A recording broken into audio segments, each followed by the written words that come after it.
Chris Brown dropped his new album Breezy on June 24th, however, it hasn't received the support Brown wanted. The 24-track full-length project boasted contributions from a list of high-profile musicians including Lil Durk, Lil Wayne, Her, Jack Harlow, and Tory Lanez. Despite the album debuting at number 4 on the Billboard 200, the R&B singer had a few words for those fans who didn't support his album. On July 3rd, Brown took his thoughts to Instagram as he announced the deluxe edition of his 10th studio album.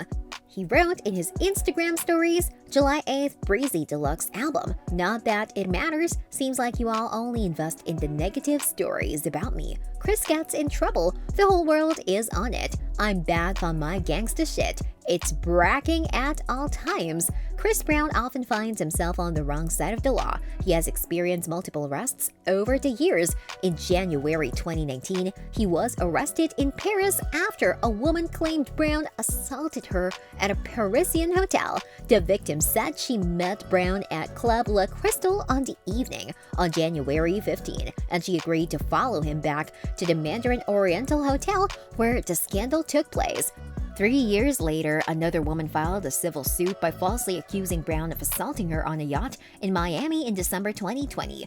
The woman tried to sue Brown for $20 million, however, Brown shared text messages to the Miami Police Department revealing that they had a consensual relationship. The victim's lawyer dropped the case against him after claiming she was unaware of the messages. Brown aimed to countersue the accuser for making false accusations. As for the negative stories, Brown may be comparing it to the false allegations made against him, which he has also denied. As for his music, Breezy did not get at number 1 position on Apple Music's US charts and top 200 single on Spotify's US chart. It also sold more than 72,000 total album equivalent units, which included almost 5,000 pure album sales, making it this 12th top 10 album in the country. The album amassed 87.36 million on-demand studio streams in the United States as well.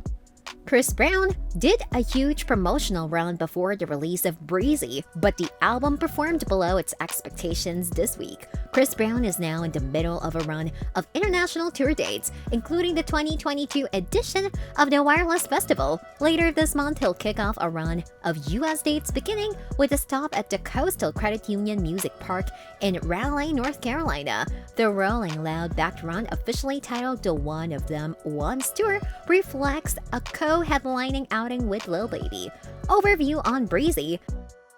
The first song, Till the Wheels Fall Off, features a melodramatic piano riff before Capella Gray enters with vocals and some harmonies. You might first think you're getting an uplifting ballad, but that's before Breezy and Lil Durk start singing like rappers before the pace calms down and Capella Gray wraps up the song. The song performs as a great inception to the album since it is a motivational song about overcoming hurdles and achieving goals with your friends. Lil Durk focuses on exposing gangsters who are heading backward, whereas Chris spends most of his time in assuring people that he is unaffected by his critics or weak-ass ladies. The frantic speed of the musical is matched by the haste with which the two musicians spit. Chris Brown seamlessly switches between styles throughout the record, as he is famous to do so. He offers us typical R&B vibes on Pitch Black, Harder, Sleep at Night, on Some New Shit, Luckiest Man, over the trap music,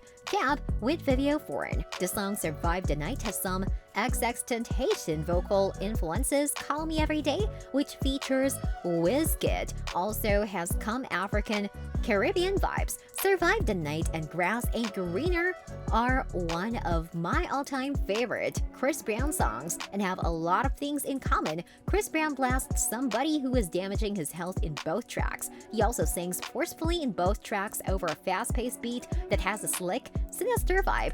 There are the kinds of music that you enjoy if you admire Chris Brown as a mature fan. Lil Baby has made critical progress over the past few years, but in light of the foregoing, Lil Baby's first verse is a big factor in everyone's initial dislike of Addicted song. It's too lengthy, and if Chris had modified the song, Baby's verse would have been placed in the middle. It would have sounded great. Regardless of the situations, Chris's action following Baby's verse is amazing. For most of the time, each artist does a great job of blending their skills with Brown's voice and adds value to the collaboration. For instance, Lil Wayne's verse on the song Possessive indicates his generational skills for wordplay and seamless flow. In reality, everyone lost their cool.